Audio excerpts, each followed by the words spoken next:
عن جبير بن العوام رضي الله عنه أن النبي صلى الله عليه وسلم قال دب إليكم داء الأمم قبلكم الحسد والبغضاء هي الحالقة لا أقول تحلق الشرف ولكن تحلق الدين. അല്ലാഹുവിന്റെ റസൂൽ സല്ലല്ലാഹു അലൈഹി വസല്ലം പറയുന്നു, സുബൈർ ബിൻ അവ്വാം റളിയല്ലാഹു അൻഹു നിന്ന് നിവേദനം, ദബ്ബ ഇലൈക്കും, നിങ്ങളിലേക്ക് ഇഴഞ്ഞെത്തിയിരിക്കുന്നു, ദാഉൽ ഉമമി ഖബ്ലക്കും, നിങ്ങൾക്ക് മുമ്പുള്ള സമൂഹങ്ങളുടെ രോഗം, അൽ ഹസദ് വൽ ബാദാ, അസൂയയും വിദ്വേഷവും, ഹിയൽ ഹാലിഖത്തു, അത് മുണ്ടനം ചെയ്യുന്നതാണ്, പല അഖൂലു, ഞാൻ പറയുന്നില്ല, തഹ്ലിഖുശ, അത് തലമുടി മുണ്ടനം ചെയ്യുമെന്ന്, വലാകിൻ തഹ്ലിഖു ദീൻ, അത് ദീനിനെ തന്നെയാണ് മുണ്ടനം ചെയ്യുന്നത് എന്ന്. ഒരിക്കൽ റസൂൽ കരീം സല്ലല്ലാഹു അലൈഹി വസല്ലമയും സഹാബികളും ഒരു സ്ഥലത്ത് ഉപദേശ നിർദ്ദേശങ്ങൾ നൽകിക്കൊണ്ട് ഇരിക്കുകയാണ്. അപ്പോൾ നബി സല്ലല്ലാഹു അലൈഹി വസല്ലമ സഹാബികളോടായിട്ട് പറഞ്ഞു, സ്വർഗം കിട്ടാൻ പോകുന്ന ഒരാളെ നിങ്ങൾക്ക് ഞാൻ ഇപ്പോൾ കാണിച്ചു തരാം, അല്ലെങ്കിൽ നിങ്ങൾക്ക് ഇപ്പോൾ കാണാം. അങ്ങനെ അയാൾ ഇപ്പോൾ ഇങ്ങോട്ട് വരും. അധികം വൈകാതെ ഒരാൾ അവിടെ കടന്നു വന്നു. ആളുകൾ ആദരവോടെ അയാളെ നോക്കി. അയാൾ സാധാരണക്കാരനായ ഒരു മദീനക്കാരനായ ആളായിരുന്നു. പ്രത്യേകിച്ച് ഒരു മഹത്വവും ആർക്കും അദ്ദേഹത്തിൽ പ്രഥമ ദൃഷ്ട്യാ കാണാൻ കഴിഞ്ഞില്ല. അടുത്ത ദിവസവും നബി സല്ലല്ലാഹു അലൈഹി വസല്ലമ സ്വർഗാവകാശിയായ ഒരാൾ ഇപ്പോൾ വരുമെന്ന് പറഞ്ഞ് കുറച്ചു കഴിഞ്ഞപ്പോൾ തലേന്ന് വന്ന അതേ മനുഷ്യൻ തന്നെ വന്നു. മൂന്നാം ദിവസവും നബി സല്ലല്ലാഹു അലൈഹി വസല്ലമ ഇത് ആവർത്തിച്ചു.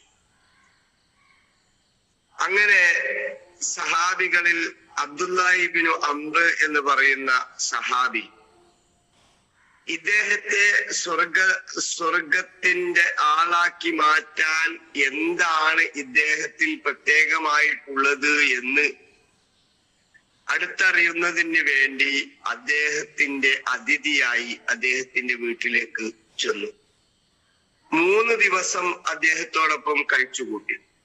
മൂന്നാമത്തെ ദിവസം ഇദ്ദേഹത്തിന് പ്രത്യേകിച്ചൊന്നും കാണാൻ കഴിയാതെ വന്നപ്പോ അദ്ദേഹം തീരുമാനിച്ചു ഇതിലെ പ്രത്യേകതകൾ ഇനി അദ്ദേഹത്തോട് തന്നെ ചോദിച്ച് മനസ്സിലാക്കാം എന്ന് അയാൾ വിചാരിച്ചു. അങ്ങനെ ഇബ്നു അംർ റളിയല്ലാഹു അൻഹു നേരിട്ട് അദ്ദേഹത്തോട് തന്നെ ചോദിച്ചു, എന്താണ് താങ്കളെ സ്വർഗം ലഭിക്കാൻ സഹായകമാക്കിയ കാര്യമെന്ന് ചോദിക്കുകയാണ്. അങ്ങനെ ആ സഹാബി അബ്ദുല്ലാഹി ഇബ്നു അംർ റളിയല്ലാഹു അൻഹുവിനോട് പറയുകയാണ്, ഒരു മുസ്ലിമിനെയും പകവെച്ചു പുലർത്തിക്കൊണ്ട് ഞാൻ ഉറങ്ങാൻ കിടക്കാറില്ല.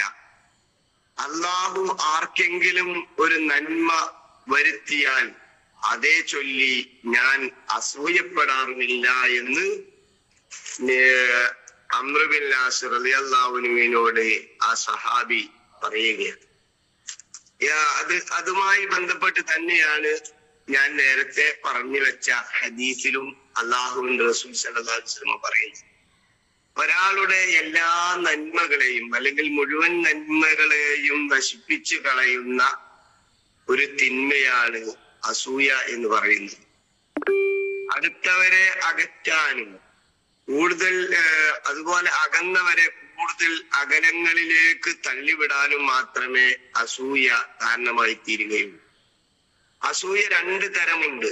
ഒന്ന്, ഒരാൾക്ക് കിട്ടിയ അനുഗ്രഹത്തിൽ മനോവിഷമം ഉണ്ടാവുകയും അയാളിൽ നിന്ന് ആ അയാളിൽ നിന്ന് ആ അനുഗ്രഹം ഇല്ലാതാവാൻ വേണ്ടി ആഗ്രഹിക്കുകയും ചെയ്യുക എന്നതാണ് ഒന്നാമത്തേത്.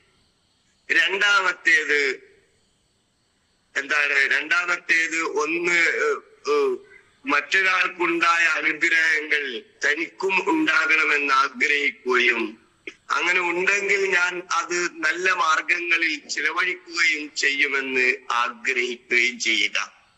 ഈ രണ്ടാമത്തേത് നല്ലതും ഒന്നാമത്തേത് ചീത്തയുമാണ് എന്ന് അള്ളാഹുവിന്റെ റസൂൽ സല്ലല്ലാഹു അലൈഹി വസല്ലം പഠിപ്പിക്കുന്നുണ്ട്. മറ്റുള്ളവരുടെ നന്മയും അതുപോലെ തന്നെ അംഗീകരിക്കുക എന്നതാണ് ആദ്യം പറഞ്ഞ അസൂയാലുവിന്റെ മനസ്സ്. തന്റെ സുഹൃത്തിന്റെയോ അയൽവാസിയുടെയോ ബന്ധുവിന്റെയോ ഒക്കെ നന്മകളും നേട്ടങ്ങളും നശിച്ചു കാണണം എന്നതാണ് അസൂയക്കാരൻ എപ്പോഴും കൊതിക്കുക. അതിനാൽ എതിരാളിയുടെ ന്യൂനതകൾ ചികഞ്ഞു നടക്കാനും പറഞ്ഞു പ്രചരിപ്പിക്കാനും അയാൾ പരമാവധി ശ്രമിച്ചുകൊണ്ടിരിക്കും. ക്രമേണ പകയും വിദ്വേഷവും മനസ്സിൽ കുമിഞ്ഞുകൂടും. ഒടുവിൽ അയാളുടെ ദീന് തന്നെ അത് നശിപ്പിച്ചു കളയും. അസൂയ ഉണ്ടാകുന്നതിന് പല കാരണങ്ങളുണ്ട്. പ്രധാനമായും അഹങ്കാരം, ശത്രുത, മറ്റുള്ളവർക്കെതിരെ അല്ലെങ്കിൽ മറ്റുള്ളവർക്ക് ഉണ്ടാകുന്നതിലുള്ള നന്മകൾ ഉണ്ടാകുന്നതിലുള്ള മനോവിഷമം, നേതൃമോഹം, സ്ഥാനമോഹം എന്നിവയെല്ലാം അസൂയ വളരാനുള്ള കാരണങ്ങളാണ്. അസൂയപ്പെടുന്നതിലൂടെ അള്ളാഹുവിന്റെ വിധിയെയും നീതിയെയും അവൻ ദാസന്മാർക്ക് നൽകിയ അനുഗ്രഹത്തെയും അംഗീകരിക്കാതിരിക്കുകയാണ് ഒരാൾ ചെയ്യുന്നത്. അതിനാൽ അസൂയ അള്ളാഹുവിനോടുള്ള ഒരു പ്രതിഷേധമായി തീരുന്നു എന്ന് നമുക്ക് കാണാൻ പറ്റും. അസൂയ പോലെ തന്നെ മോശപ്പെട്ട ഒരു സ്വഭാവമാണ് പക എന്ന് പറയുന്നത്, അല്ലെങ്കിൽ വിദ്വേഷവും പകയും എന്ന് പറയുന്നത്. നമ്മുടെ അനേകം നന്മകൾ ഇല്ലാതാക്കാനും നല്ല കാര്യങ്ങൾ ചെയ്യേണ്ട സമയം മറ്റുള്ളവരെ നശിപ്പിക്കുന്നതിനായി ചിലവഴിക്കാനും പക കാരണമായി തീരും. ഏതെങ്കിലും സന്ദർഭങ്ങളിൽ ഒരാളോടുണ്ടാകുന്ന നീരസമോ അതുപോലെ തന്നെ ദേഷ്യമോ മനസ്സിനകത്ത് ദീർഘനാൾ സൂക്ഷിച്ചു വെച്ചാൽ അത് പകയായി രൂപപ്പെടും എന്ന് നമുക്കറിയാം. അങ്ങനെ രൂപപ്പെടുന്ന പകയുടെ ഫലമായി നിരവധി ദുസ്വഭാവങ്ങളും അയാളിൽ ഉണ്ടായിത്തീരും. അസൂയ, പരിഹാസം, പരദൂഷണം, മാനസികമോ ശാരീരികമോ ആയ പീഡനം, കുടുംബബന്ധം വിച്ഛേദിക്കൽ തുടങ്ങിയവയെല്ലാം ഇവയിൽ ഉൾപ്പെടുന്നതാണ്. അതുകൊണ്ട് നമ്മെ സംബന്ധിച്ചിടത്തോളം ഇത്തരം അസൂയയും പകയും വിദ്വേഷവും ഒന്നും ഒരു വിശ്വാസി സമൂഹം എന്ന നിലക്ക് നമ്മിൽ ഉണ്ടാവാൻ പാടില്ല എന്നതാണ് അള്ളാഹുവിന്റെ റസൂൽ സല്ലല്ലാഹു അലൈഹി വസല്ലം നമ്മെ പഠിപ്പിക്കുന്നത്.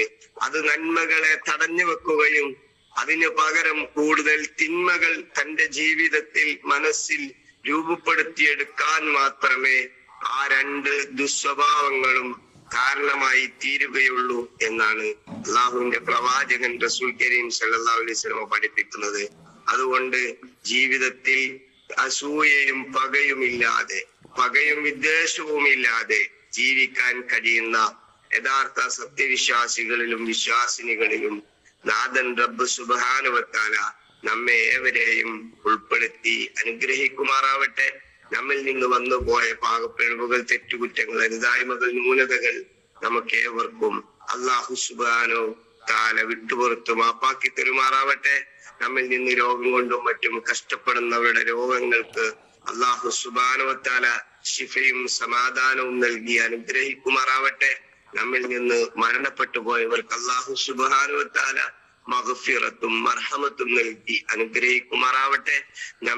നമ്മെയും അവരെയും അല്ലാഹു സുബ്ഹാനഹു വ തആല അവന്റെ സ്വർഗീയാരാമത്തിൽ ഒരുമിച്ച് കൂട്ടി അനുഗ്രഹിക്കുമാറാവട്ടെ.